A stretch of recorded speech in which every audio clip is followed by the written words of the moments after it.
Est-ce que vous savez ce que c'est ça? Une boîte de film. Est-ce que vous connaissez ça comme objet? C'était dans très longtemps, il faut faire. On avait ça pour faire la musique. Donc vous écoutez la musique comment? Non, maintenant on a un CD avec mon ordinateur. Avec ton ordinateur? L'évolution rapide des technologies et l'obsolescence programmée sont au monde parmi les premières raisons de l'accroissement des déchets.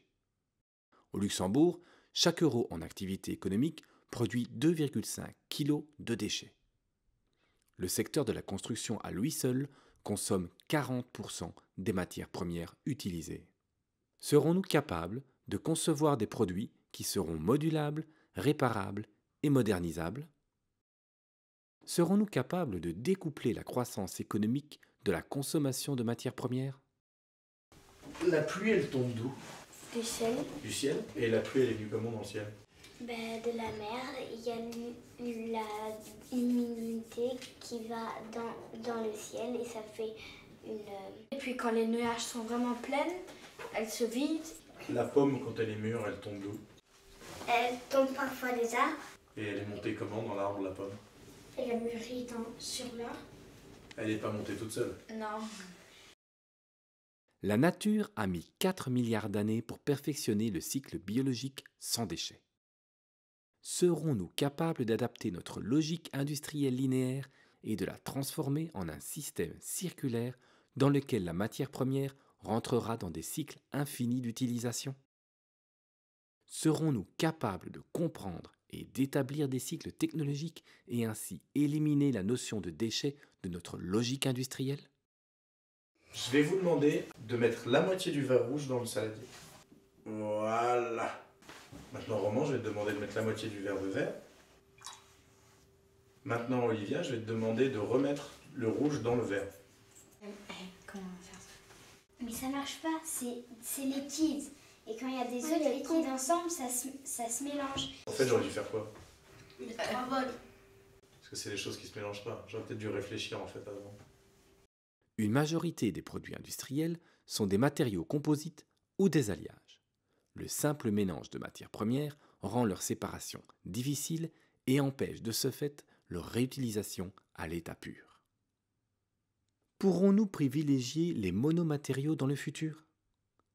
Serons-nous capables de concevoir les produits de manière à garantir au niveau de leur recyclage une séparation efficace au niveau chimique?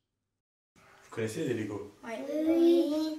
Vous allez construire ce que vous voulez, mais vous allez me construire une petite chose. Alors, qu'est-ce qui s'est passé en fait dans les Lego? Oui, ça collait beaucoup. Mais après, si on veut refaire quelque chose, qu'est-ce qu'il faut faire? Il faudra aller racheter une boîte. Donc pour plus tard, c'est mieux de ne pas les coller. Jamais de les coller. Les produits, et plus particulièrement les bâtiments, sont aujourd'hui conçus et construits comme des Lego collés. Le désassemblage ou la déconstruction ne sont pas prévus lors de la conception. De ce fait, ces objets génèrent automatiquement un problème de déchets à la fin de leur période d'utilisation. Serons-nous capables d'intégrer la réutilisation des composants dès la conception du produit ou du bâtiment? Serons-nous capables d'identifier les opportunités économiques fantastiques liées à la réutilisation potentielle des composants et produits et à la valorisation de ceux-ci? Est-ce que vous savez ce que ça veut dire le mot valeur? Donc si on prend des livres par exemple, il a une valeur ce livre. Je fais ça.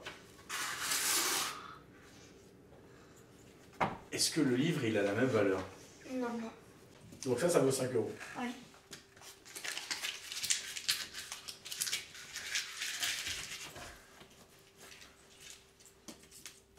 Est-ce qu'ils ont la même valeur? Oui. Donc, est-ce que le livre, si sa page est enlevée là, et que l'histoire qui est à l'intérieur, c'est toujours la même? Bah oui. Est-ce qu'il a toujours la même valeur ou est-ce qu'il a perdu de sa valeur? Il a la même valeur. Il a la même. Traditionnellement, la valeur d'un produit est intimement liée à sa valeur économique. Mais chaque produit a également une valeur sentimentale, une valeur intrinsèque et une valeur résiduelle liée à sa valorisation possible à la fin de sa période d'utilisation. Serons-nous capables d'identifier et de maximiser toutes les valeurs d'un produit et de prolonger ainsi sa durée de vie? Pourrons-nous concevoir nos bâtiments comme un stock de matières premières qui conserve la valeur de ses composants? Je vais mettre page tout. Ça fait 5 minutes que vous êtes dans le train. Moi, je vous propose une chose. C'est au lieu de travailler maintenant groupe par groupe, c'est de travailler tous ensemble. Il vous reste 30 secondes. Non. Qu'est-ce qui s'est... Vous avez vu ce qui s'est passé là? On a fait nous d'abord notre truc et puis eux leur truc. Mais on voulait après qu'on est tous ensemble. Mais tu savais ce qu'elle allait faire? Non.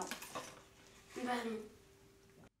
Concevoir un produit ou un bâtiment performant est un travail d'équipe, impliquant une philosophie de co-création nécessitant une équipe pluridisciplinaire avec une approche holistique de la phase conception jusqu'au nouveau cycle engagé à la fin de l'utilisation du produit. Dans le futur, allons-nous passer plus de temps pour bien concevoir nos produits dans un système complexe? Sommes-nous prêts pour un changement de paradigme dans le secteur de la construction? L'équipe de ProGroup, ensemble avec ses multiples partenaires, est capable de relever ce challenge et de créer pour vous et pour nos enfants les bâtiments du futur. Des bâtiments s'inscrivant résolument dans la philosophie de l'économie circulaire. Des bâtiments ayant des impacts positifs sur l'économie, sur la nature et avant tout sur l'être humain.